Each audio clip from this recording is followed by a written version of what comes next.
जियाउर रहमान का क्या होगा? जियाउर रहमान उतनी बड़ी शख्सियत नहीं, उसका मान लो जेल भी चला जाए तो कोई बहुत फर्क नहीं पड़ता।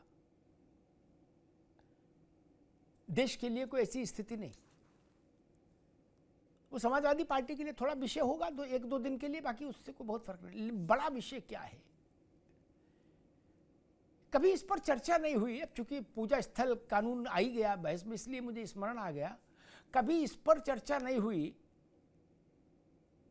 कि कहा गया, अशोक जी नई बात है, सामान्यता बहसों में नहीं मिलेगी, कहा यह गया कि पूजा स्थल विधेयक में कि 15 अगस्त 1947 को जो जैसा है वैसा, ठीक, लेकिन जिन पर 15 अगस्त 1947 में विवाद था कि यह कैसा है, उनका विवाद तो पहले फैसल होगा ना।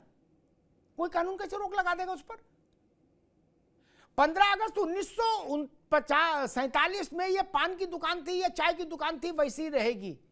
मैं कह रहा हूं चाय वाले का भी दावा था, पान वाले का भी दावा था, तो क्या करें? फिर तो फैसला तो करना पड़ेगा ना पहले कि चाय है कि पान है, मंदिर है कि मस्जिद है, ये तो तय होगा ना। इसी बात को चंद्रचूड़ ने कहा था कि नेचर तो तय हो। वही बात मैं कह रहा हूं। 15 अगस्त 1947 को ज्ञानवापी काशी विश्वनाथ की प्रकृति क्या थी? मुसलमान कहते थे ये मस्जिद है, और इस देश का 100 करोड़ हिंदू कहता था ये बाबा विश्वनाथ का आंगन है। कौन फैसला करेगा?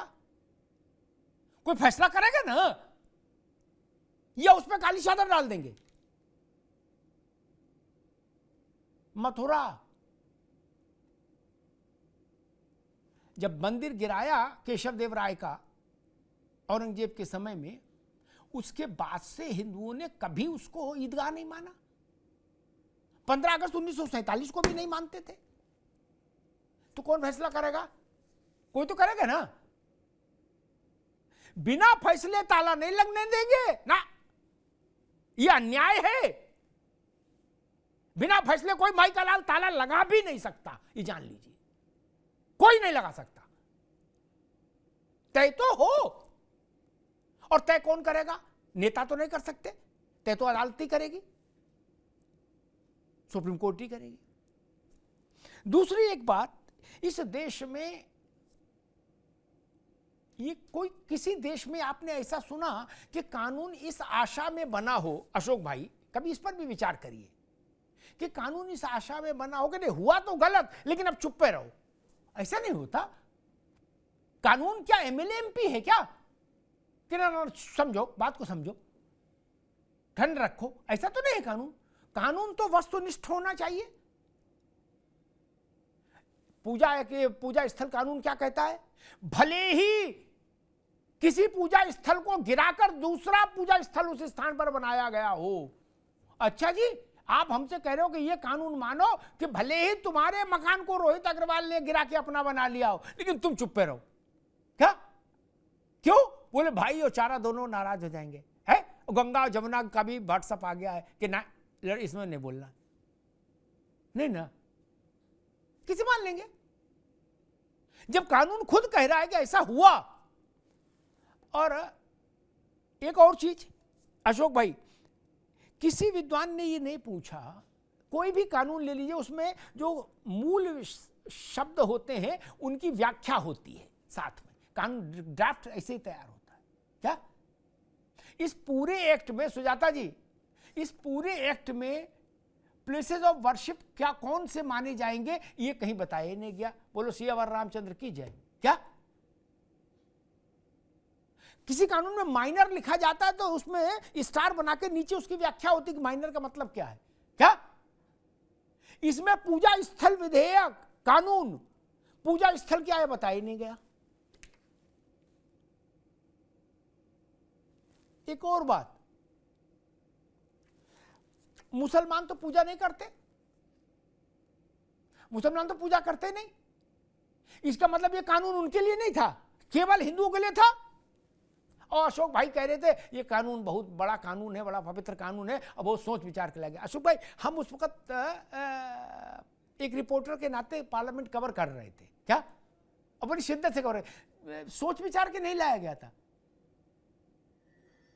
अफरा तफरी में आपाधापी में लाया गया, तो मेरी आंखें गवाह हैं। क्या हम आप किसी दिन चाय बैठेंगे तो हम बताएंगे कैसे लाया गया था, क्या कैसी फजीयत हुई थी इसको लाने में। बोले यार बना दो चाहे जो बना दो, क्या अभी के लिए कलेश काटो। नरसिंह राव बहुत प्रेशर में थे, इसे सोच विचार के नहीं, सोच विचार के बनता तो सबसे पहला काम होता कि प्लेसेस ऑफ वर्शिप एक्ट से संसद का क्या आशय है ये बताया जाता उस दस्तावेज में। पढ़ लीजिएगा कहीं बताया गया हो तो। और किसी मुसलमान से आप ये कहला दो कि हम पूजा करते हैं क्या, तो हम मान लेंगे। तो जब पूजा ही आप नहीं करते भी देख तो वर्शिप का छोड़ो जाओ, नहीं तो फिर क्या इसमें चक्कर पड़े। केवल भारत हिंदू के लिए बनाओगे क्या? ना जी ना, ऐसा भाईचारा मंजूर नहीं। एक दूसरी बड़ी बात कि इतने बड़े देश में कभी ऐसा आपने सुना कि किसी धर्म के लोगों ने आकर ये कहा हो कि हमारा धर्म स्थल हिंदुओं ने तोड़ के वहां अपना धर्म स्थल बना लिया? नहीं ना, आज से नहीं अशोक भाई, 2,500-3 हजार का इतिहास देख लीजिए। भारत ने कभी किसी धार्मिक स्थल को तोड़कर अपना धार्मिक स्थल बनाया हो कहीं? नहीं, कहीं नहीं। और नहीं तो कम से कम जहां जहां समाजवादी पार्टी मजबूत है वहां तो लोग ऐसे मुकदमे ले ही आते कि भैया यहां मंदिर मस्जिद के ऊपर बना दिया। नहीं ना, इसलिए मैं कहता हूं कि और अब जो मंदिर प्रकट हो रहे हैं उनमें तो किसी को ऐतराज ही नहीं होना चाहिए। ना वर्शिप एक्ट का लफड़ा, ना खुदाई का लफड़ा, ना बवाल का लफड़ा। तुम रक्षक काहू को डरना, बस चल रहा है, प्रकट हो रहे हैं। इसमें क्या समस्या? इसमें तो मुसलमान को भी समस्या नहीं होनी चाहिए और किसी राजनीतिक दल को भी समस्या नहीं होनी चाहिए मेरे हिसाब से। भय प्रकट कृपाला दीन दयाला परमात्मा है, कहीं प्रकट हो जाए। मैं वीडियो देख रहा हूं, भक्त कितना मुदित हैं। उसमें सपा का वोटर भी है, भाजपा का भी है, कांग्रेस का भी है, बसपा का भी है। अशोक भाई क्या सब है, हर वर्ग है समाज का। हनुमान जी को कोई एक वर्ग में बांध देंगे आप? राधा कृष्ण को एक वर्ग में बांध देंगे? नहीं ना। इसलिए मैं कहता हूं इस सत्य के साथ चलिए जो भारत का सत्य है। पार्टियों का सत्य अलग अलग हो सकता है लेकिन भारत का सत्य एक ही है, उसके साथ चलिए। धन्यवाद।